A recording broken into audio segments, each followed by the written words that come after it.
其实早领助理费这件代志呢，高等法院是认定照立法院组织法，这是立委文政需要的补助费，也就是讲伊是无贪污的。律师是就是讲呢，这代表助理薪水其实只是补助的一部分尔，所以应该爱互委员有寻求运用的空间。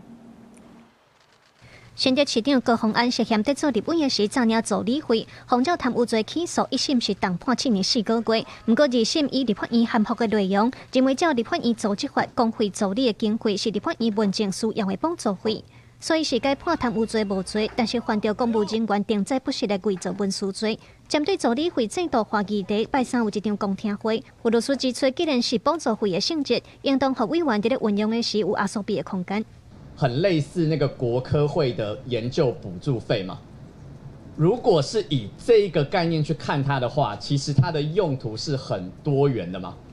只要是为了助理的研究而给予的补助，都应该是这一个费用的范围内。那助理的薪资只会是这一个费用的其中一个支出的项目。 但是，毛学者以美国国会的助理制度提供建议，认为台湾的助理聘用单位应当是该自国会，唔那通稳定人才库，嘛好又比较美国，和助理名册、薪水和人事背景拢公开透明，安尼选民才通监督。也跟我们现在提案的一个差别就是，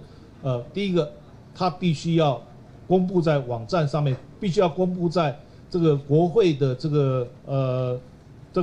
预算书里面，在这个新的这个草案里面呢。 都没有包括进来，甚至把它排斥掉啊。比如说有关亲人的任用上啊，我刚刚举的这几个先进民主国家的国会例子来看，几乎一致的啊都不准用这个亲属或配偶。目前，一寡立法委员和地方议员拢有因为牵涉早领助理费放起诉的案件。17日的公听会针对立法院提案的助理费度罪化的修法，也有真侪讨论。不过，律师和学者嘛好友爱徛伫咧保障劳工权益的角度来修法，互立委助理的专业拢通受到尊重。记者卢尚如、郑俊尧台北报道。